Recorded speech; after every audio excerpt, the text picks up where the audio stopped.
be to this day, in which both land and sea rejoice, the day which God hath destined for revelation.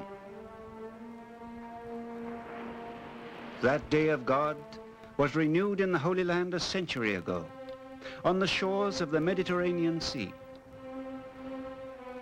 at the ancient city of Akka, and at Mount Carmel, the holy mountain of Elijah the prophet. Modern Haifa has grown upward and outward. In its midst, the world center of the Baha'i faith, newest religion to call Israel its home. On the mountainside, a beauty spot, whose crown jewel is the shrine of the Bab, the gate to the new revelation, he whose dust was the spirit of Elijah returned to his holy mountain. High on the mountain, a monumental building was soon to rise.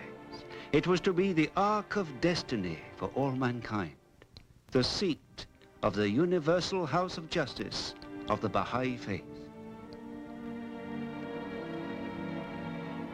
Singular gardens lay ready as a setting for the new building. Gardens honoring the dust of the esteemed daughter of Baha'u'llah, of his martyred son, and of his beloved wife. All about on the waiting mountain were formal gardens, serene, inviting to prayer and meditation. The gardens on the Ark, creation of the beloved guardian, are the setting for the International Archives building. To it go the Baha'is on their pilgrimages. To it went the delegates to the 1973 International Baha'i Convention. At the shrine of the Blessed Bab, they paid homage to the herald of the faith. Climbing the pilgrim path in awe,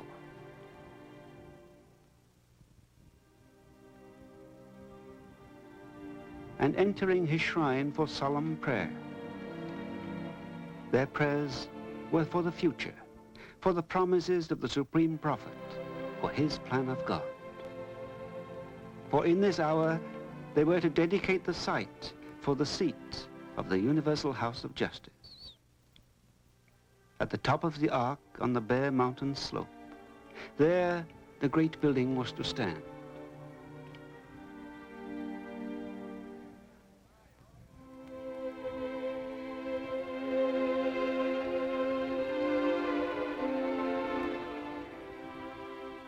Eagerly, expectantly, they awaited the dedication event on that bright sunny day in late April. Charles Walcott, member of the Universal House of Justice, opened the event. Prayers by the hand of the cause Jalal Qazi and others set the tone of joy and expectation. Amatul Baha Ruhiyat Khanum eloquently spoke on the meaning of the hour. As a befitting conclusion, Baha'u'llah's Tablet of Carmel was read by Counselor Betty Reed. Rejoice, for God hath in this day established upon thee his throne, hath made thee the dawning place of his signs, and the dayspring of the evidences of his revelation. All were suffused with joy at this prelude to a great labor of love. For soon would arise a beacon from which would stream guidance for mankind.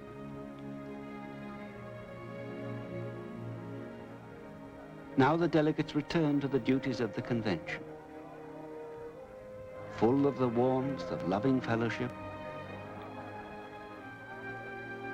the Baha'is of the world, in the persons of their National Assembly members and councillors, showed themselves to be bright flowers of the human garden, members of the family of man.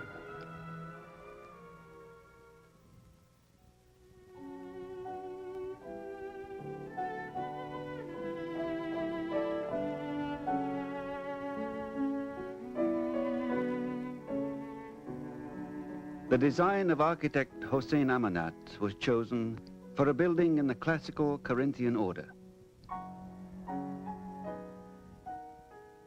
In Iran, his architectural group set to work on a design harmonious with the shrine and the archives building. From early 1973, our team started work on the immense detail needed for the great edifice. We prepared a simple model showing the relationships of the 5 buildings of the Baha'i World Administrative Center, with the seat of the Universal House of Justice highest on the mountain. On each side, there were to be 2 buildings. On the east, the International Teaching Center. On the west, the Center for the Study of the Sacred Texts. The International Archives, already built, lay opposite to the future International Baha'i Library.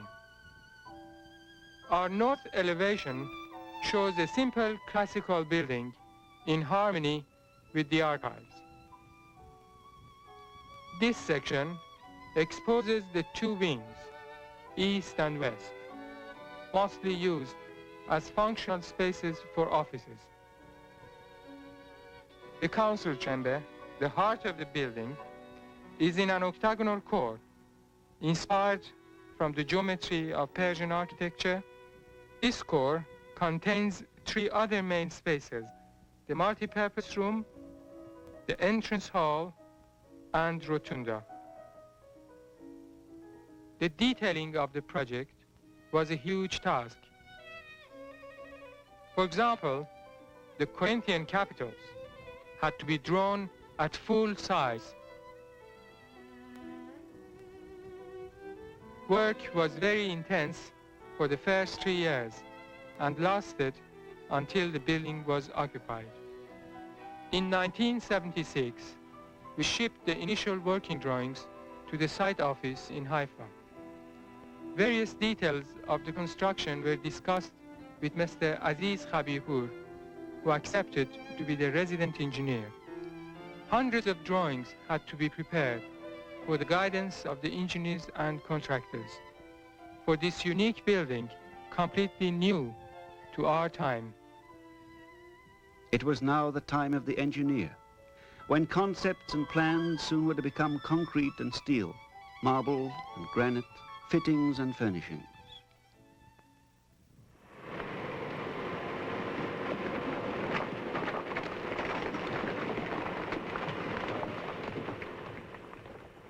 In June 1975, cutting into Mount Carmel began, the excavation aided by noisy metal monsters. Caves were encountered in the limestone, into which great volumes of concrete were poured, with grouting of the fissures. The soft Carmel limestone was readily pulverized by many metal jaws, until, by December 1976, a platform and terraces were shaped for the giant building. At bedrock level, trenches and footings were hacked from the stone. The first pillars and walls soon sprouted from the rock floor.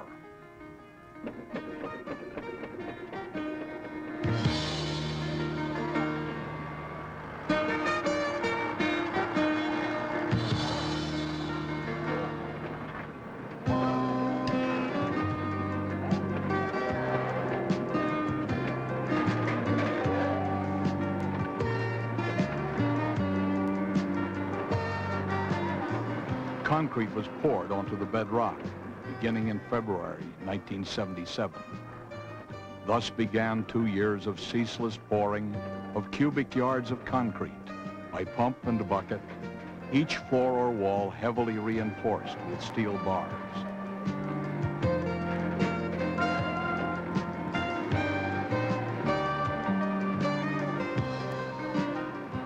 The outer walls and inner pillars began to rise, first shaping the lower basement on its eastern face. Above the lower basement, the upper basement took shape, its foundation floor extending to the western edge of the building.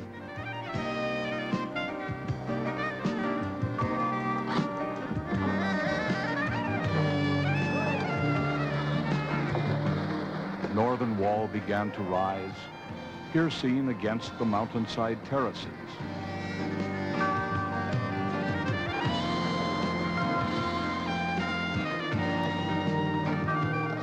The massive slab of the ground floor took shape, a slab which would become the grand concourse. The great stairs of the concourse were poured, then the side stairs leading to the first floor, which was already framed and concreted.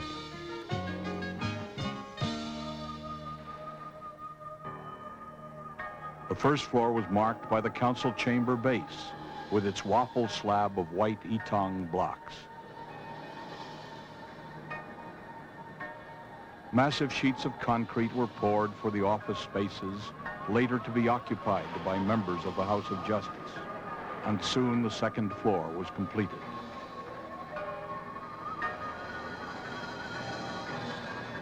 With the pouring of the third floor for the Secretariat offices and for the rotunda room of the Research Department, structural skeleton was essentially complete, requiring only roof and dome.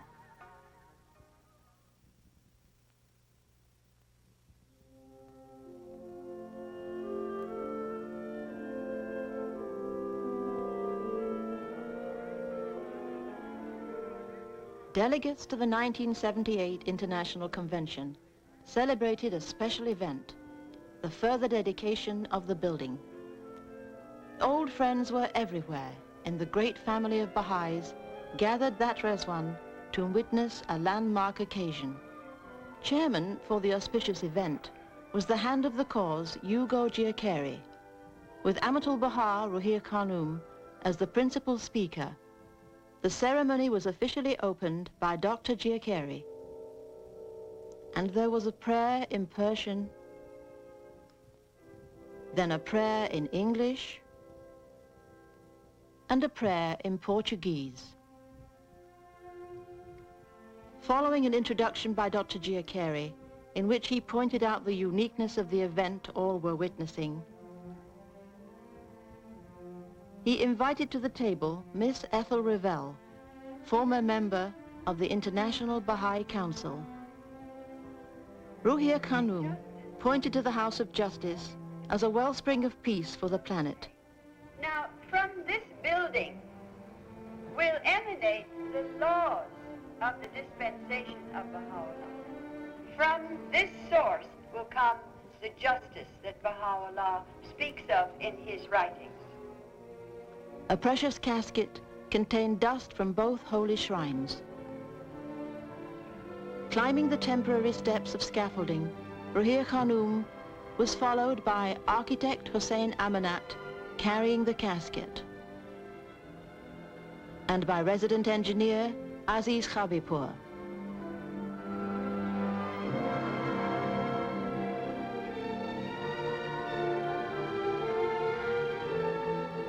The solemn act of placing the dust in the niche prepared for it and fixing the seal in place with mortar brought a new measure of sanctity to the council chamber within. In closing, Dr. Giaccheri called architect Amanat to pay tribute to his devotion, skill, and great labor, and to what he must yet accomplish.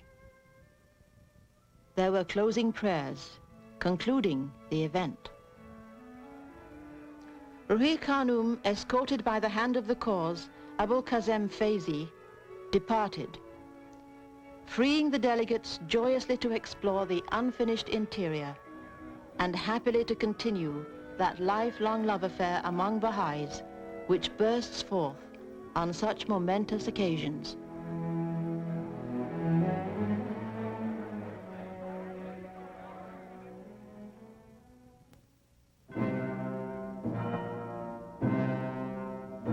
The great historic buildings of Athens were constructed of marble for its beauty and durability. The regal Parthenon of Phidias, grand model of classical Greek architecture, is a heritage of all peoples. Its fluted Doric columns of Pentelicon marble have retained their beauty for 25 centuries. The long life of the Athenian temples suggested that Greek marble should be chosen for a 20th century classical building designed to last hundreds of years. Mount Pentelicon lies close to Athens to the north. Its enormous quarries have long supplied white marble for the aesthetic needs of builders in the Western world.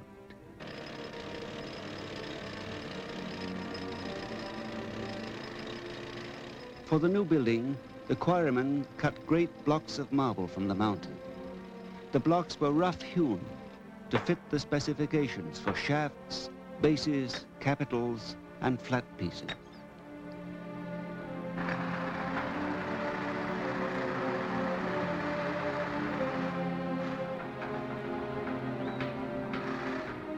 The work required a special skill and pride, too, in working with the same marble used by the great Greek sculptors of the past. Block by block, the raw pieces were cut from Mount Pentelicon to be sent by sea to the mountain town of Chiampo in Italy, home of the finest marble artisans. Home, too, of a renowned company which already under the Guardian had supplied marble for the archives building. Each crude stone piece, here the blocks for the pillars, was checked first for its dimensions before it was taken to the shops for carving. Mechanical saws cut the flat plates which became the building's outer garment. Each cutting blade is cooled with streams of water. These carry off marble dust, which otherwise would fill the air, a danger for the workers.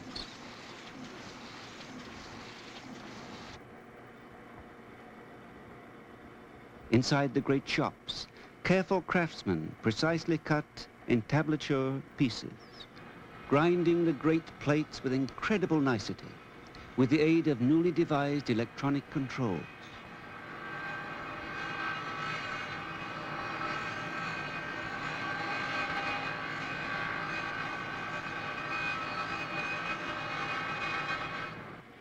A corner of the cornice is given every loving touch of craftsmanship. Few will see the egg and dart and bead designs of the high cornice, but nevertheless, each is lovingly crafted.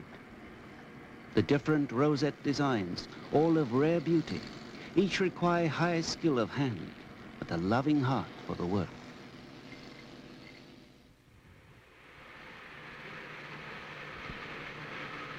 Pillars are cut in the yard. Each block of marble is mechanically turned against a fixed saw blade. A beautiful white cylinder emerges from the rough stone under the vigilant eyes of the workers. Each segment of the shaft is precisely ground, for each piece must have the correct diameter to fit its two partners of a tall column. Pillar is turned to cut the fluting with a burr grinder, thus producing the ancient form of a grooved tree trunk become stone.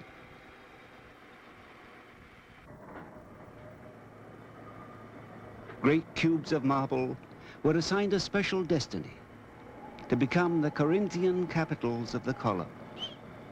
Sent to the cutting table, the first action is to hack away the excess marble at the corners of each block. Then, ingenious, computer-controlled, high-speed circular saws shape each capital, mechanically forming its main volumes and contours. The speeding disc saw is cooled with the water, which also washes away the marble dust.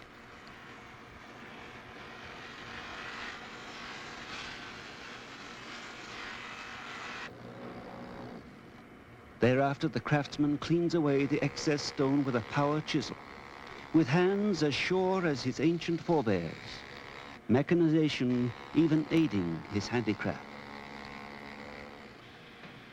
In the shop, the capitals are lovingly sculptured one by one.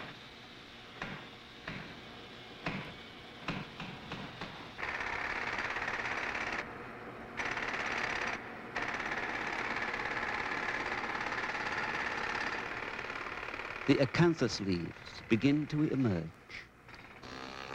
The modern craftsman in marble handles power tools with that master's touch which carvers of ancient Roman times and of the Renaissance once achieved with hammer and chisel. Now carving a leaf of the middle row, now carving the leaflets of the frond itself, carefully revealing the symmetry and beauty within the marble. Rib and vein, the leaf form emerges gracefully from the stone. At the capital's top, a flowing scroll is fashioned and ground to a shining surface to become a thing of beauty for the centuries.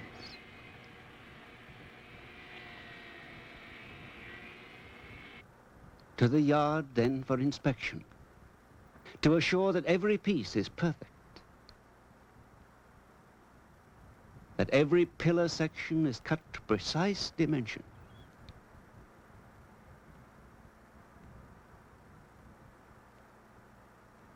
That every capital is a flawless piece of art in marble. Until finally, most careful packing of the great stone jewels, soon to be shipped to the noble building awaiting them in the Holy Land.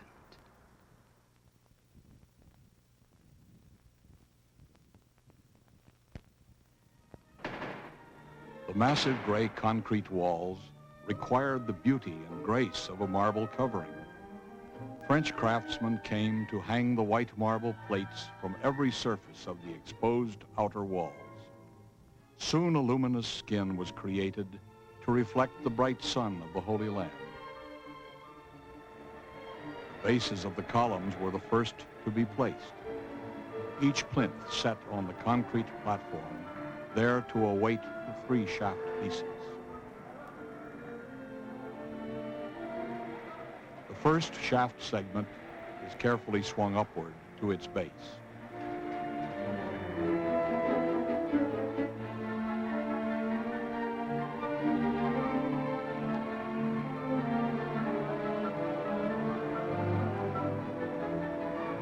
Then the middle segment is guided to its seat.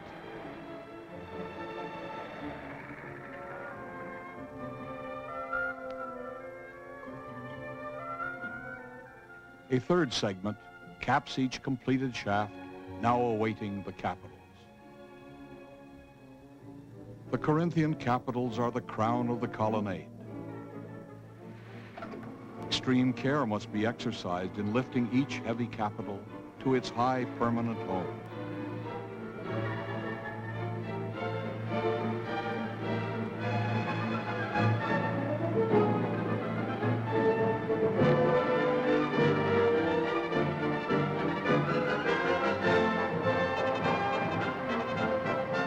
Consistent precision marks the alignment of each capital by the French crew. Ultimately, the array of columns of the colonnade frames the building.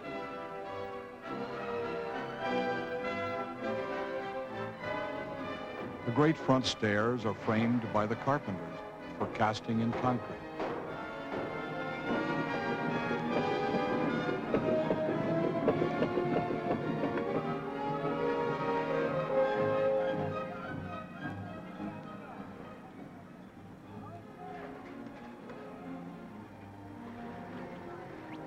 Long marble steps are precisely placed by the French craftsmen.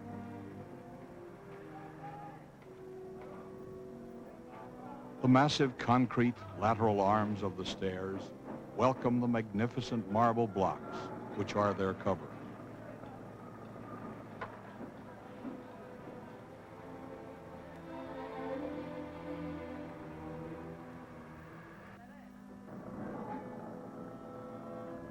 Pouring of the heavy roof slabs is completed on the west and the east.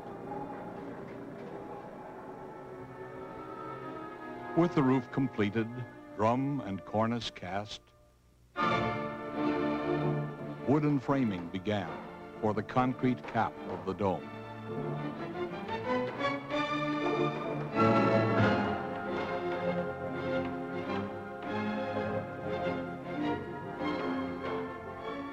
As before, strong reinforcing steel was embedded in the concrete pouring for the shell.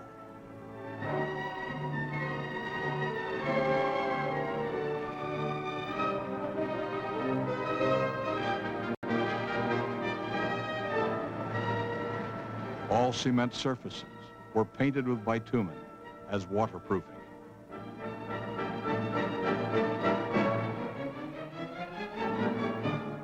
Finally, shining marble was laid upon the dome, up to the completion of the marble ring for the capstone.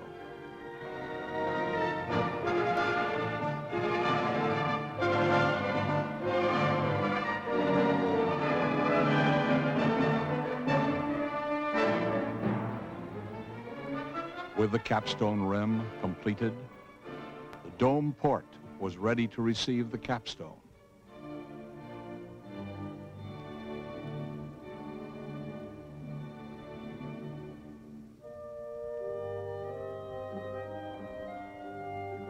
The roof, heavily coated with waterproofing, received a tar felt blanket as a further protection.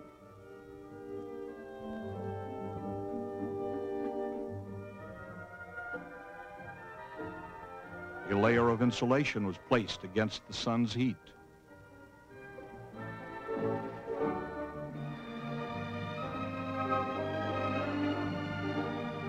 Wooden stripping was laid for a roof tile covering, and ceramic tiles were placed by skilled teams.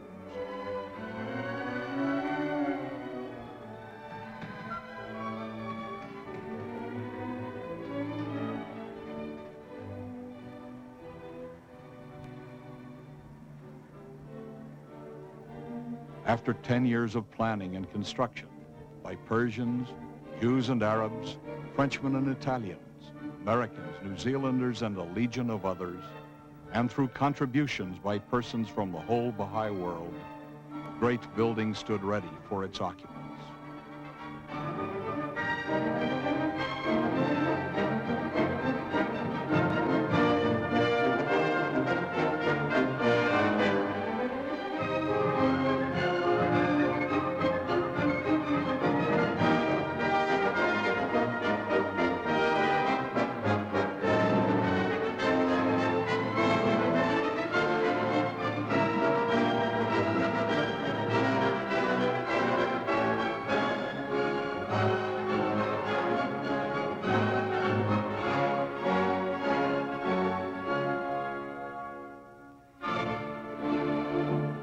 Completed in 1983, the beautiful building embodied a vision of order for mankind.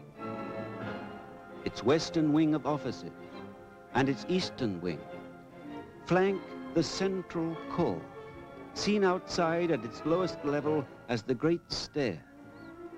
The living core is felt in the multipurpose room, in the central hall of the Grand Concourse, in the council chamber of the House of Justice, and in the research department, present home of the writings, from which comes guidance for the new day of God.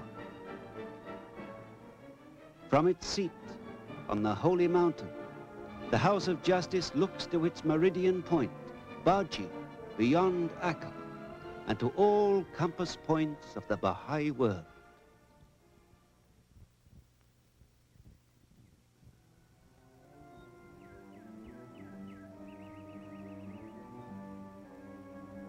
With the dawn of each new day on the holy mountain, the living building warmly receives its Baha'i workers.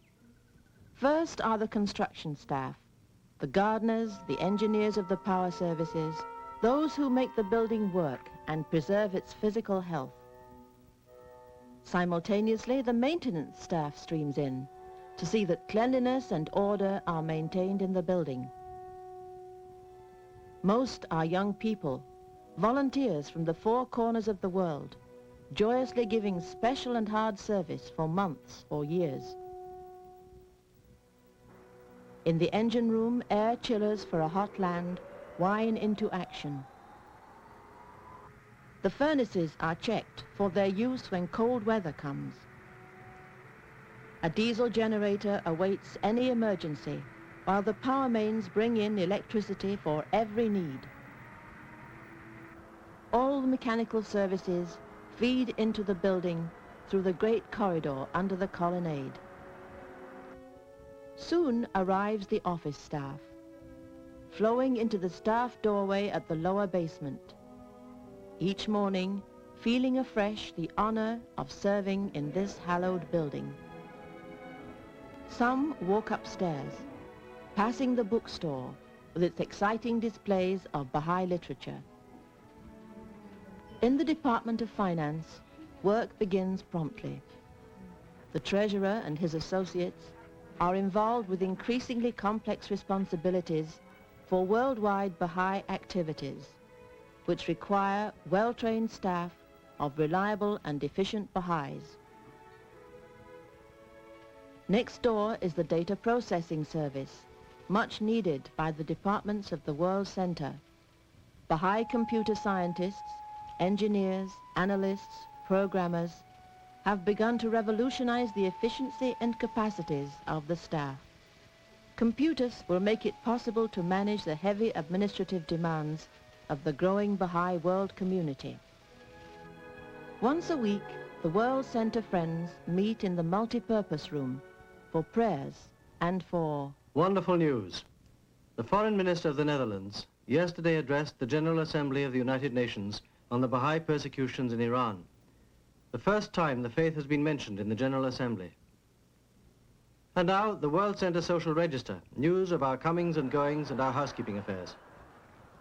The weekly meeting inspires the staff, bringing the warm spirit of the faith into all their varied services. The grand concourse on the ground floor evokes awe, for it is the place of the election of the Universal House of Justice, where hands of the cause, councillors and delegates are seated. In the South Bay, a nest of furniture awaits occasional visitors. The lovely North Bay contains the historic painting of the Most Great Prison by Marion Jack. Looking to the western wing and the banquet room doorway, a Chinese table and tapestry present a simple, elegant decor. Adjacent to the concourse is the banquet hall, where future ceremonial events can be envisioned. Above are great chandeliers, befitting the occasions to come. Overhead, in the balcony of the hall, a workaday vital labor goes on, for the World Center Library is there, developing its resources for research and services, seeking to acquire every publication having reference to the Baha'i faith. The librarians seek answers to reference questions in the books, pamphlets, clippings, and periodicals in the collections. All these activities are the first steps toward a great library of the future with its own building.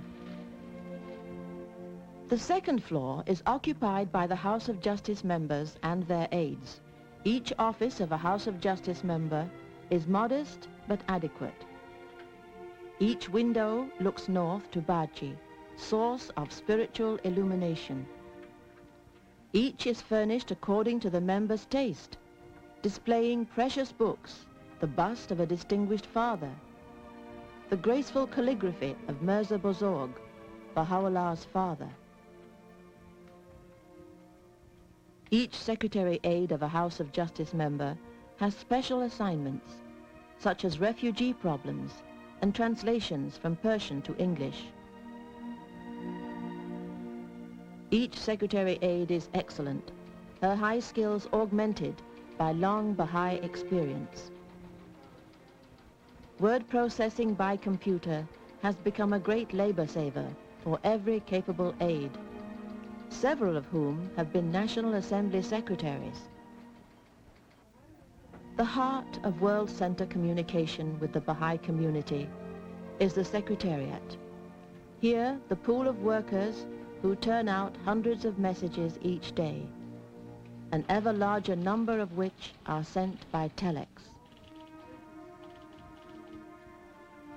All papers, incoming and outgoing, ultimately are consigned to the master reference file, a massive storage and retrieval system which requires detailed work by many people. The workers are painstaking and persistent in their difficult tasks, keeping order amid the flood of letters whose accurate indexing and filing makes rapid retrieval possible. The research department serves the World Center, calling upon the extensive files of copies of the holy writings of the faith. The research staff responds to questions from many sources, but principally from the House of Justice. There is frequent consultation on improving translations and on references from the boundless wealth of the writings. And there is endless indexing and making extracts from the holy texts.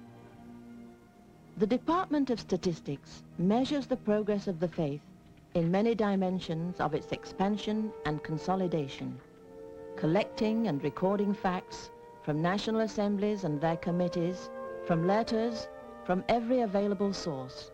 Data are fed into a computer bank for later retrieval and for analysis by trained statisticians who study the quality of Baha'i growth worldwide. At each day's end, from every department, the staff streams forth from the building, ever aware of the rare opportunity for service which they have been given.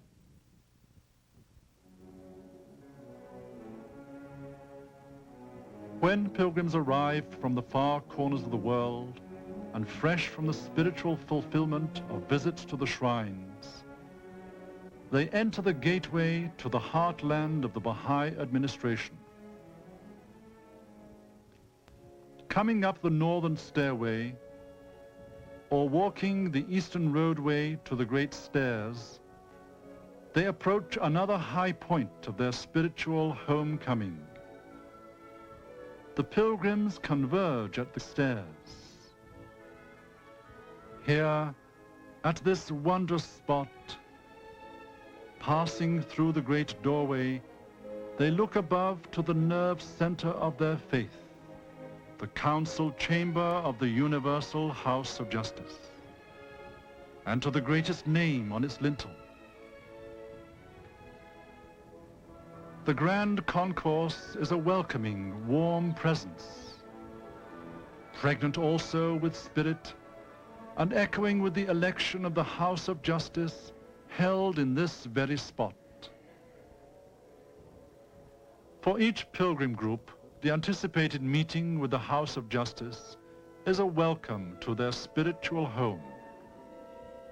Quietly the pilgrims converse, learning more about each other, fellow members of their family of the world community. Some are distinguished servants of the cause. All are workers in the Baha'i World Society, each awaiting the coming of the House of Justice, the supreme governing body of the faith of Baha'u'llah. In the presence of the Master, the sheltering branch, the spiritual reality of the House of Justice is evoked in its council chamber. 9 members elected from the Baha'i world community consult here, making their weighty decisions, with the beloved guardian's eagle reminding them of his guidance. They confidently consult while relying on the promise of divine assistance. The House of Justice looks always to Baji beyond Akka, where lies the dust of Baha'u'llah, supreme messenger of God for this day.